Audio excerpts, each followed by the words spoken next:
ఎంపీగా ఉన్నప్పుడే ఆయన ఎవరికి కనబడిన వ్యక్తి రేపు ఎమ్మెల్యే గెలిచిన తర్వాత వెళ్ళిపోయి ఆయన వ్యాపారాలు చేసుకుంటాడు. ఆ గేటు ముందు ఒక వాచ్మెన్ పెట్టుకుంటాడు, ఎవరిని లోపల పంపించాలా ఎవరిని పంపించకూడదా అని. ఆ విషయాన్ని మనం అందరం కూడా గుర్తుపెట్టుకోవాల్సిన అవసరం ఉంది. ఎందుకంటే మనలోనే కొంతమంది చెప్పకూడదు బాధ అనిపిస్తుంది, కానీ కొంతమంది మనలోనే వెన్నుపోటు పొడిచి అవతల పక్కన పక్క కాశారు, వెళ్ళి కొమ్ము కాశారు. అటువంటి వాళ్ళ పరిస్థితి ఈరోజు ఎలా ఉంది? వాళ్ళు ఏదో ఆశించి వెళ్ళారు, వాళ్ళకి సున్నా చుట్టాడు. అటువంటి పరిస్థితి వాళ్ళకు వచ్చిందంటే మరి ఈరోజు కులద్రోహులు కొంతమంది ఉంటారు. ఆ కులద్రోహులు తప్పకుండా శ్రీకృష్ణ పరమాత్ముడు శిక్షిస్తాడు. మన నోట్లో మనం అర్థం కాదు, ఆ భగవంతుడు వాళ్ళు శిక్ష వేస్తాడు.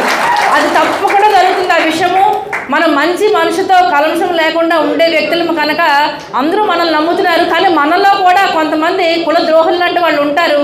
అటువంటి వాళ్ళు